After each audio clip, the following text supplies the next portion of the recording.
In the 6th century BCE, along the crashing shores of a coastal cliff in a Hellenic colony of southern Italy, a small crowd watched on as a man bound and tied up by bristling rope was sentenced to death by drowning. The man was guilty of discovering and letting slip a deep and occult secret, a secret whose content was profoundly traumatic for many of his comrades. As he was thrown from the cliff and left to his damnation, the group of onlookers collectively vowed to never allow this confidential discovery to be leaked again. Strangely enough, the paranoia of the group was not related to a dirty rumor or a clandestine conspiracy. In fact, the man was brutally put to death for the crime of discovering mathematical irrational numbers. The man's name was Hippasus, and he was part of the Pythagoreans, a religious cult of sorts devoted to the pre-Socratic Greek philosopher and pioneer in mathematics, Pythagoras. They believed in the reincarnation and transmigration of souls, and avoided eating beans because, just as Pythagoras taught geometric proofs, he also taught that beans contain the souls of humans. For the Pythagoreans, maths was a fundamental part of nature itself, indicated by their motto, "All is number." Around 1,500 years later, in the academic metropolis of Basra, another mysterious and underground philosophical religious group congregated in the darkness of the night. Inspired by the Pythagoreans before them, they converged regularly to discuss recent findings in the realms of mathematics and philosophy, and did not see these fields as purely academic, but also as realms of mysticism, whose purifying principles deserved to be religiously revered and cherished. Hence, they became known as the Ikhwan as-Safa, or the Brethren of Purity. The Brethren was formed in the 10th century CE and were Ismaili Shias according to some, yet Sunni Sufi or even of non-sectarian persuasions according to others. What is certain though is that they lived under a Buwayhid Twelver Shia dynasty that was tolerant towards the now puppeted Abbasid caliphs and the large Sunni populace it ruled over in western Iran and Iraq. However, the Buwayhids maintained a tense rivalry with a new caliphate that sprung out of North Africa, the Fatimids, who also happened to be Ismaili. Frustrated with the political status quo under the Buwayhids, and perhaps sympathetic to the political Ismaili cause, the Brethren was founded with a soft power motive, to give philosophical and scientific foundations to their esoteric understanding of religion, and to pursue pure truth, whatever its origin. This perennial view allowed the Brethren to dig deep into scriptures of all religions and codexes from all traditions, much to the disparagement of orthodox scholars. The membership of the Brethren was one based on ranking. The rank of the novitiate was obtainable for those of the age of 15 who showed potential in philosophical comprehension and mystical purity of the heart.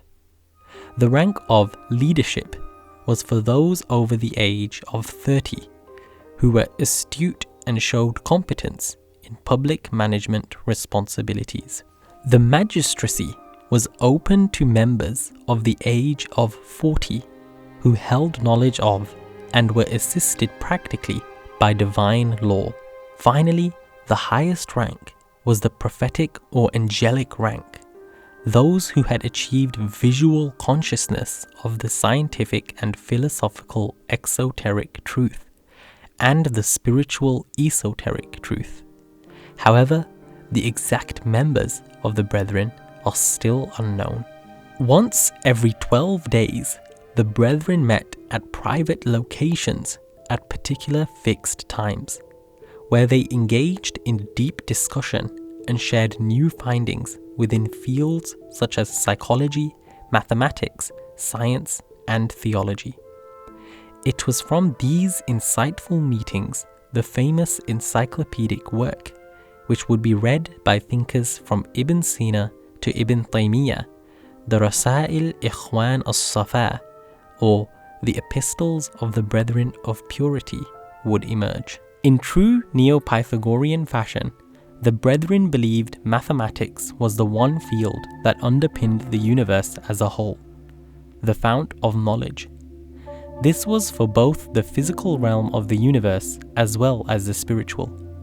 Fittingly, the epistles begin with discussions on mathematics and logic, emphasizing that the mastery of numbers was incumbent on the seeker of knowledge.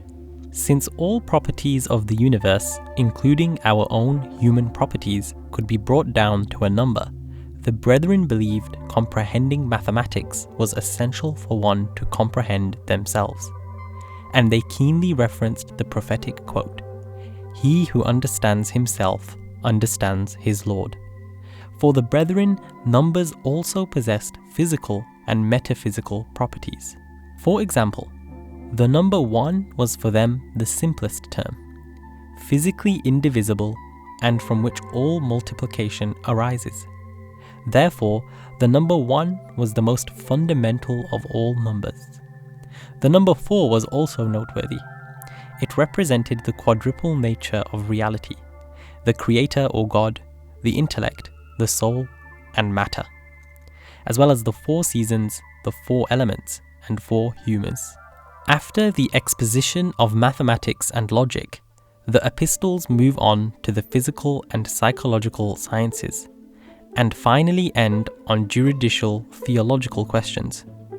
Here, the Brethren argues that the human mind is unable to comprehend the holistic nature or essence of God, and also is incapable of answering certain metaphysical questions, such as those related to cosmology. Due to this, the Brethren argued faith in authority and religion was necessary. Although they saw no conflict between philosophy and religion, stating that the two held the same aim, only with differing methods. The differences within beliefs, according to the Brethren, were merely a result of accidental features of people being born in different places and times, to different races and societies. Still, they emphasized that this in no way affected the existence of universal truth. One way in which this manifested was through the scripture of the Quran, which speaks in both corporeal and spiritual terms. For the Brethren, the corporeal terms in the Quran were for the less sophisticated, who cannot understand ethics and morality without reference to material pleasure and punishment. The spiritual and abstract terms were for the elect, who understood that material existence was merely the shadow of a higher realm. In this way, Scripture spoke to all. Though the group avoided public exposure due to fear of persecution by hostile political regimes, it did not stop them from utilizing the epistles as an invitation to a greater oasis of wisdom. And eventually, the epistles spread all across the Islamic world. The authors of the epistles liken the academic sciences and philosophies to a lush and splendid garden.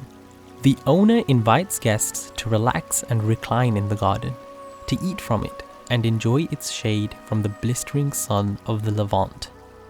While some onlookers ignore the garden, either due to fear, skepticism, or plain ignorance of what is inside, the owner attempts to attract passers-by through offerings of samples. Accordingly, the Brethren believed the epistles acted merely as tasters to the greater comprehension of the universe, God, and all its secrets. This was the legacy that the group left for the many thinkers who continued to explore and benefit from this vast garden of knowledge. taking sincerely the advice of the brethren within the Epistles. Turn from the sleep of negligence and the slumber of ignorance, for the world is a house of delusion and tribulations.